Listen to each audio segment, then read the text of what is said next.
자, 예수님께서 공생의 3년 동안 어떤 사람들하고 지내셨는지 아십니까?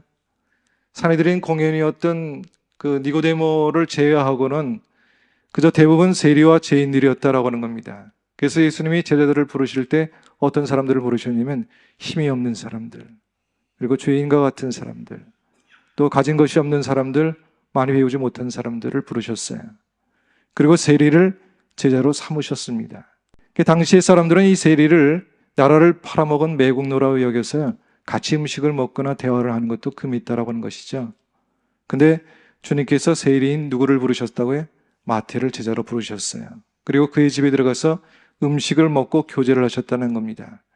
이걸 보고 바리새인들이 제자들에게 따지기 시작했어요. 바리새인들이 보고 그 제자들에게 이르되 어찌하여 너희 선생은 세리와 죄인들과 함께 잡수시느냐. 한마디로 말해서 부정한 죄인들과 함께 먹는 것은 그들에게 도저히 용납될 수 없는 일이었다라고 하는 것이죠.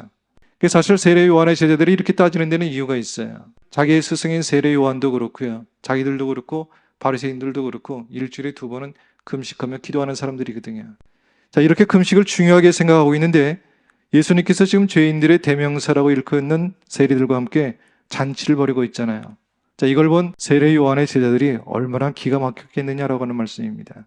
자, 그런 그들에게 예수님께서 비유를 들어 말씀하시는 내용이 오늘 저와 여러분이 읽었던 하나님의 말씀입니다. 자, 첫 번째입니다. 신앙생활은 잔치하는 것이다 라고 하는 겁니다.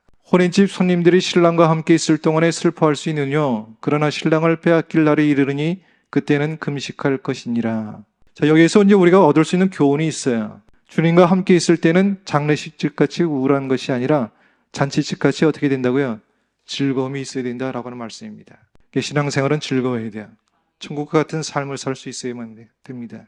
우리가 교회 나올 때마다 하나님 안에서 기뻐하고 즐거워할 수 있는 저와 여러분 될 수 있기를 주님의 이름으로 축복합니다.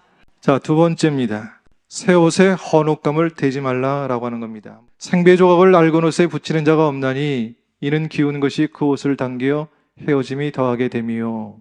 자, 여기서 이제 헌옷이라고 하는 건 낡은 유대교의 의식을 얘기하는 겁니다. 그리고 새 옷감이라고 하는 것은 예수 그리스도의 복음을 의미하는 것이죠. 그러니까 예수님께서는 새로운 복음과 낡은 유대교의 의식을 접붙이지 말라라고 하는 겁니다. 그러니까 주님은 우리가 믿음으로 말미암아 새 사람이 되었다면 이제 새 사람답게 살아가는 인생이 되라, 그 말씀입니다. 과거의 얽매이는 믿음의 그 사람이 아니라 이제 예수 안에서 새로운 삶을 사는 하나님의 자녀들이 되기를 주님의 이름으로 축복합니다.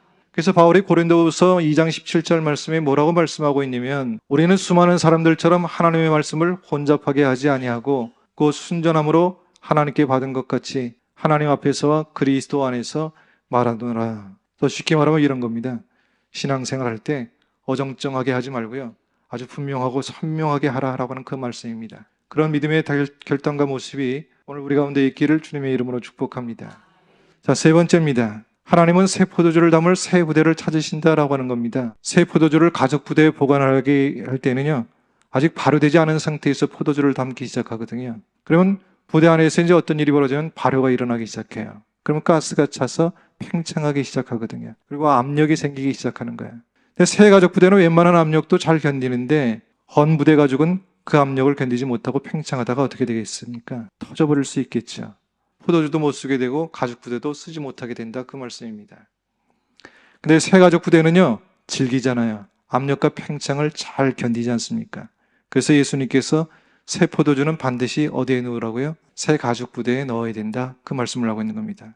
그러니까 우리도 새 가죽 부대처럼요, 압력과 팽창을 잘 이기는 그런 새 가죽 부대가 되기를 주님의 이름으로 축복합니다. 우리에게 때로 인생을 살아가면서 환난과 고통과 어려움이 있을 수 있겠죠. 그것이 있다고 할지라도 잘 인내하고 견딜 수 있는 믿음의 인생이 되어야 된다, 그 말씀입니다. 그래서 히브리서 10장 36절 말씀에 너에게 인내가 필요함은 너희가 하나님의 뜻을 행한 후에 약속하신 것을 받기 위함이라. 자, 예수님께서 이 새 포도주를 낡은 가죽 부대에 넣지 말라라고 하는 것은 우리가 예수 믿고 거듭나서 새로운 사람이 되었다면 더 이상 과거의 기준을 갖고 살지 말라는 얘기입니다. 내가 예수 믿기 전에 품었던 옛 생각들, 또 옛 경험들, 옛 습관들을 버리라고 하는 말씀이죠. 예수 믿고 우리가 새로운 피조물이 되었다면 하나님의 새로운 사람, 하나님의 거룩한 백성답게 살아갈 수 있는 저와 여러분이 될 수 있기를 주님의 이름으로 축복합니다. 우리가 하나님의 백성답게 살아가기 위해서는요, 낡은 가죽 부대 같은 우리의 과거, 우리의 삶의 아픔들을 버리고 하나님 안에서 새로운 삶을 살아갈 수 있는 저와 여러분이 될 수 있기를 주님의 이름으로 축복합니다. 그래서 이제 어떤 상황 가운데 있다 할지라도 하나님이 함께 하시잖아요.